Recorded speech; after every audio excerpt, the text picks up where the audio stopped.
I bet you'll want to get on your Royal Caribbean cruise as fast as possible. Today, I've got 15 ways to get on your ship ASAP. Up next.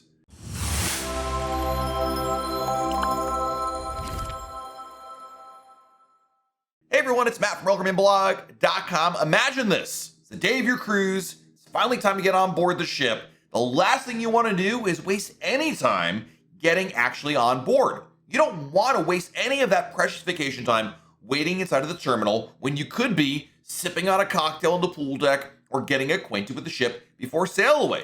Boarding early allows you to enjoy a more leisurely lunch at the Windjammer before it gets crowded, and you get to also check off some of those must-do things on board, including confirming dining reservations, signing his up for Adventure Ocean, and just otherwise being on the cruise ship. So I've got 15 ways to speed up the embarkation process and get you on your ship faster. Number 1, arrive a day early.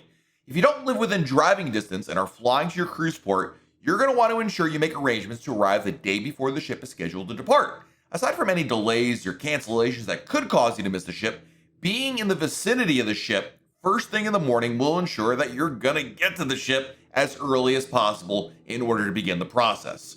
Number 2, if it's really important to you to be on board the ship and every minute counts, well then you might consider booking a suite. When you book a suite on a Royal Caribbean cruise, you're able to begin reaping the benefits before you even step on board. The specific perks vary based on the ship and suite category, so it is important that you understand the differences if priority boarding is something you want to look forward to. All suites on Vision, Voyager, and Freedom class ships get priority boarding as a benefit regardless of whether or not it's a Junior Suite, Grand Suite, or Owner's Suite. Suites on board Oasis or Quantum class ships are part of what's referred to as the Royal Suite class. All suites on board are divided into 3 categories, Sea, Sky, and Star class, and they all receive different perks. Something everybody can do is definitely print your luggage tags in advance. Full disclosure, I usually forget to do this, but when you finish the online check-in process, you'll be able to print your luggage tags. These tags are what helps ensure that your luggage gets delivered to the correct cabin, and by having them ready, you'll spend less time outside of the terminal. You can simply drop off your bags to the porter and go. If you don't have them printed and attached upon arrival, you'll have to wait to speak with a porter who will have to fill it out a tag for you and attach it to your luggage before collecting it. So to make this process even easier, you can actually pre-purchase luggage tag holders on Amazon. That way, you don't have to worry about them getting damaged. Next on the list is don't take bags through security. Speaking of porters, they exist for a reason, so don't try and take your big suitcases with you on board. While trying to navigate the lines, physical check-in and security, it's inevitable that these bags will just simply slow you down. Moreover, you don't need to worry about lugging them around the ship with you until your cabin is available. You should only bring a manageable carry-on bag with you that has all the essentials. You will not need all your belongings the second you board the ship, and not to worry, your bags will be delivered in a timely fashion. My next tip to have a speedy embarkation process is to have your carry-on bag packed and ready. I just talked about the carry-on bag, but it's really important that you have a separate carry-on bag with essentials like medication, travel documentation, boarding passes, valuables, and other items that are important to you. You don't want to be scrambling to pull these items from your luggage at the last minute. This might require pulling out tons of stuff and having to repack it all on the sidewalk. So a carry-on bag is a great place to start to have these items ready to go. Another easy tip is to have your stateroom numbered ready and actually knowing which one it is, of course. If by chance you forgot to print your luggage tags, you're going to have to tell the porter your stateroom number. So instead of lengthening the drop-off even more, have your stateroom number handy. While I'm not a big fan of it, there's no doubt you might get on the ship a smidge quicker if you purchase the key. The key is a cruise add-on that guests may purchase to unlock, see what I did there, some benefits meant to enhance their cruising experience, such as priority access into the terminal with a specific time frame. When you get to the terminal, you'll be able to wait in an exclusive area just for those who purchase the key, where employees will handle your in-person check-in procedures. When boarding begins, they'll let you on first along with the suite guests.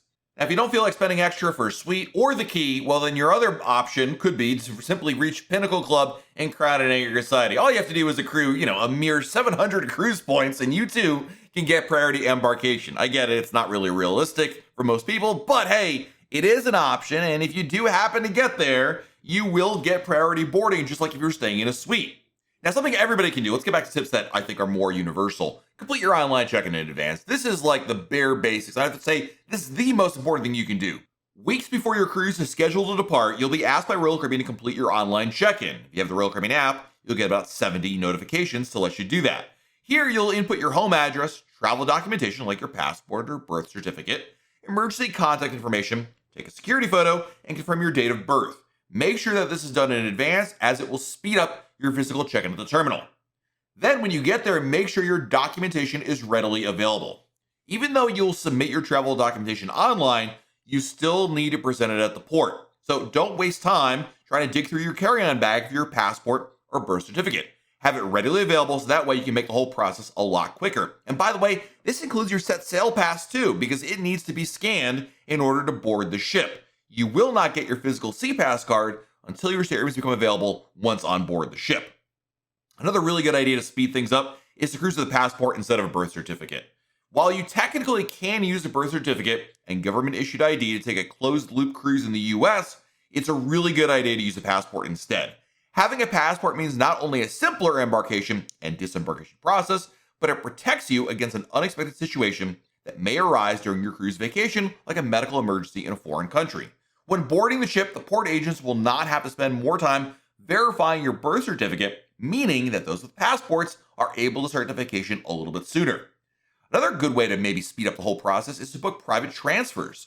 Making arrangements for a private transfer to the terminal will bring you peace of mind on embarkation day, especially if your cruise port is far from a major city or airport. You will not have to worry about hiring a ride-share service the morning of, or of course hauling your own luggage through train stations. You can enjoy breakfast before the ride shows up at the requested time. Plus, while cruise line transfers might seem convenient, they're often overpriced, and you'll have to wait for the entire bus to fill up before it departs.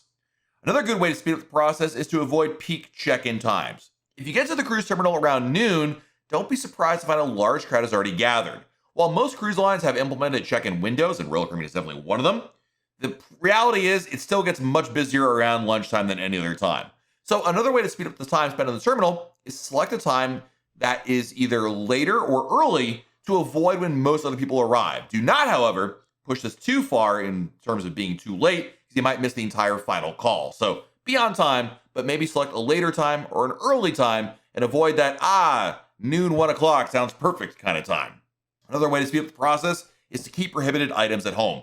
Before you're able to board the ship, you'll be required to go through a security process similar to that of an airport. You'll have to send your belongings through an X-ray scanner while you walk through a body scanner. If you bring anything that's strictly prohibited, like a clothes steamer, iron, alcoholic beverages, drugs, candles, etc., this will delay your process. Plus, you may find yourself even denied boarding in some cases. So before you leave home, read up on what is and what is not allowed on a Royal Caribbean ship, and make sure that your packed belongings don't violate the guidelines. And lastly, finish the eMuster drill before you arrive at the terminal. While completing the virtual muster drill in advance will not help you get on the ship any faster, it will allow you to spend more time on the ship doing what you want once getting through the boarding process, rather than sitting down and watching a video regarding safety procedures that you could have been doing it back in the hotel room or even on the ride over to the cruise terminal. Instead, you want to be enjoying your drink or exploring the ship.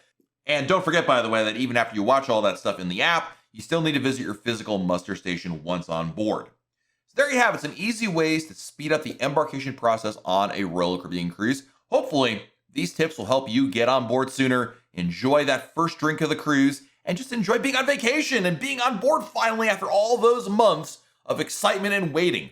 Let me know in the comments below, what is your best tip for a speedy embarkation process? What do you do in order to get on the ship as fast as possible? Let me know in the comments below. While you're down below our video, hit the like button, subscribe to our channel, and turn on notifications. That's that little bell icon. That's free to do, by the way, and it'll let you know when there's a new video uploaded or even a new live video when we go live on YouTube. This has been Matt from RoyalCaribbeanBlog.com. We'll talk again real soon.